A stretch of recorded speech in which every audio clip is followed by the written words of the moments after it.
right? So today when people are looking at the next IDFC First Bank, next HDFC Bank, people say IDFC First Bank is also HDFC. Vaidyanathan is a great leader, he's great. But ये वो भी नहीं answer कर सकते कि उनका वो NPS से क्यों इतना फिक्सेटेड है, गाइडेंस देने से क्यों इतना फिक्सेटेड है। जो बैंक सिंपल चीज़ें day in and day out करेगा ना, वो जीत जाएगा। जो बैंक कॉम्प्लेक्सीफाई करेगा, एनालिस्टों के पीछे भागेगा, वो जीत नहीं पाएगा कभी। बैंकों को क्या करना है, हमें देखना है कि हम लेंडिंग बराबर से करें। एनपीए देखो, NPA part and parcel of life है, राइट? आएंगे भी, वो आएंगे ही। ऐसा तो नहीं हो सकता आप सिर्फ लोन दो और कभी सारे लोन अच्छे आ जाए, ऐसा तो जन्नत में होता है, right? The banks, the smaller banks today, in what investors should keep in mind, the smaller banks where the management is truthful, the management is building a mix of secured and unsecured loan, the management is truthful, is not hiding NPAs, is following a strategy properly, are the banks who are going to really win.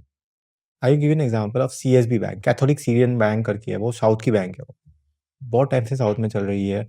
प्रेम वत्सा करके Canada का बहुत बड़ा investor है, उसका stake है उसमें, 90% it is own by him. तो क्या हुआ ना, बहुत टाइम तक वो ग्रो ही नहीं कर रहे।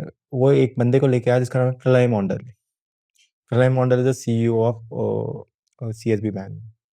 उसने क्या बोला, हम ग्रो करते हैं, चलो हम क्या करते हैं ना, हमें गोल्ड लोन आता है तो हम गोल्ड लोन में ग्रो करते हैं, हमें वो आता है हम उसमें ग्रो करेंगे। और हम क्या मेक श्योर करें, थोड़ा सा और बाकी सब लोन्स करेंगे, but if we specialise in that we will do that. They are doing pretty well now because the management identified that this is what we want to do. Over a period of time we will have a calibrated growth, but our main focus will still be gold. और मेरे को gold में कभी कोई problem ही नहीं है। किसी ने एनपीए किया, मैं गोल्ड बेच दूंगा, मेरे को पैसे मिल गए। और गोल्ड का भाव कभी और longer period of time gold का भाव नीचे नहीं जाएगा, ऊपर ही जाएगा वो, राइट? वो if you are taking a loan for 5 years 10 years तो वो ऊपर ही जाना है। तो बैंक तो प्रोटेक्टेड है ना इससे। सो वो स्ट्रैटेजी बहुत बहुत अग्रेसिव और अच्छी स्ट्रैटेजी है कि वो बोल रहा है कि मैं यही करूँगा, इसलिए उनका वैल्यूएशन एक्सपेंशन हुआ। अब वो पहले 1 टाइम प्राइस टू बुक पे थे, अब वो 2.5 3 टाइम प्राइस टू बुक पे। मार्केट देख रहा है कि यहाँ पे एनपीए आने का रिस्क बहुत कम है, अनलेस एंड वो गोल्ड ही फ्रॉड है। और बैंकों में ऐसा नहीं होता, एनबीएफसी में होता है, बैंकों में प्रॉपर ऑथेंटिकेशन होता है, right? So that's where those banks will start to do really well. Similarly with Federal Bank, let me give an example of Rakesh Moonga. 5 साल तक फेडरल बैंक 100 रुपए के भाव के आसपास चलते रहे, 5 साल तक। उनके CEO थे श्याम श्रीनिवासन, अब केवीएस मनियन आ गए शेयर श्याम। वो बोले मैं ग्रोथ नहीं करूंगा, मेरे को डर लग रहा है। उनको बहुत लोगों ने बहुत सवाल पूछे। Then Federal Bank strategy started to work from 5th 6th 7th year.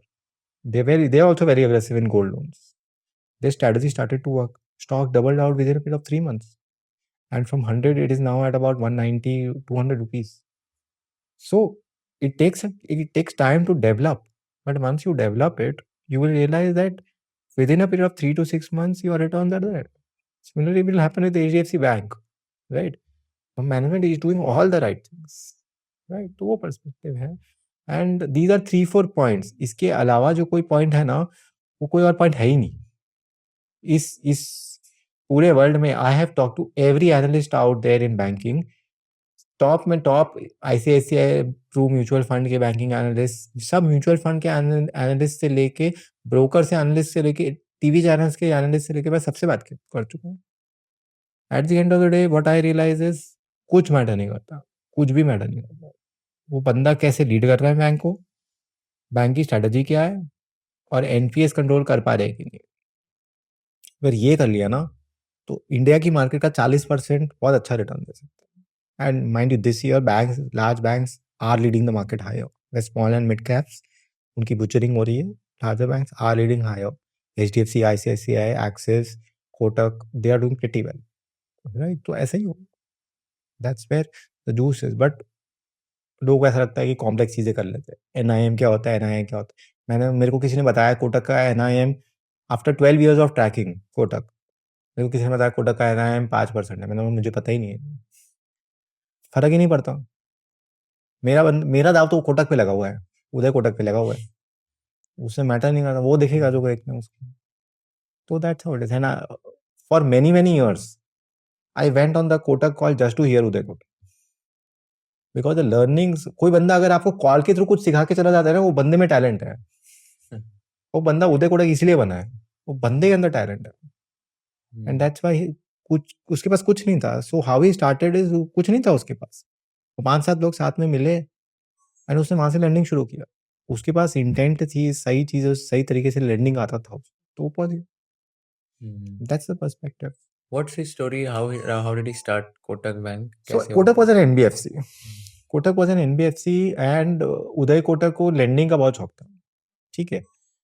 And Uday Kotak को पता नहीं था उस टाइम पे 80s एंड 90s में तो लेंडिंग कुछ था नहीं ऐसा इंडिया में। HDFC bank was also not there, SBI was there. SBI तो कब से था, एंड नोबडी न्यू कि लेंडिंग कैसे करते हैं, ठीक है। ओवरड्राफ्ट फैसिलिटी क्या होती है, सीपीज क्या होती है, किसी को कुछ नहीं पता था।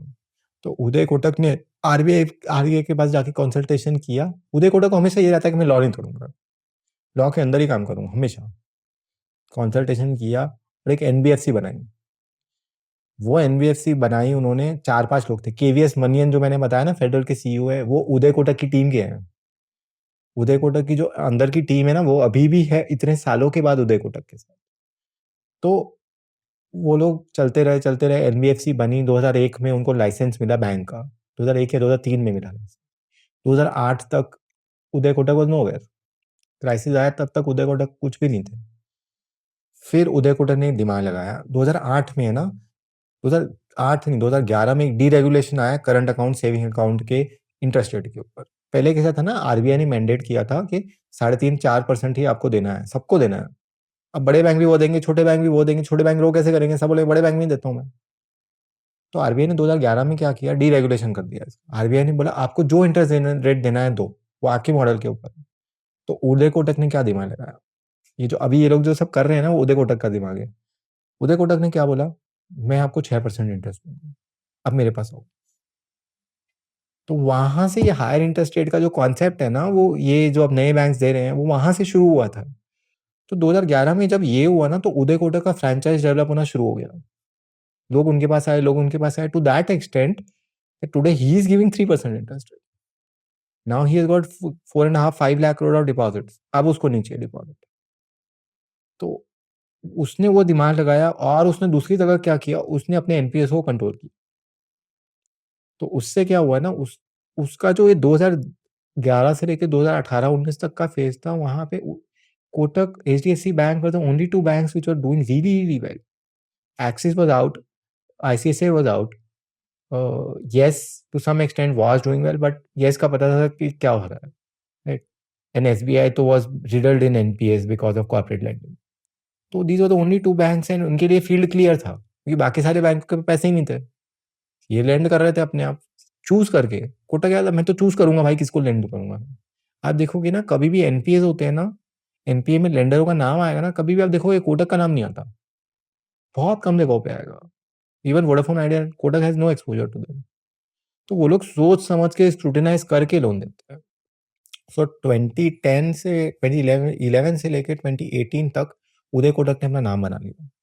उदय कोटक ने बहुत सेंसिबल लैंडिंग की और अपनी स्ट्रैटेजी ऐसी बनाई कि मैं अपने हाई कॉस्ट डिपॉजिट्स लेके अपने फ्रेंचाइज को बना लूंगा, लोगों को मेरे पे भरोसा हो जाएगा, फिर मैं उसको नीचे लेकर आऊंगा। Now what is IDFC doing?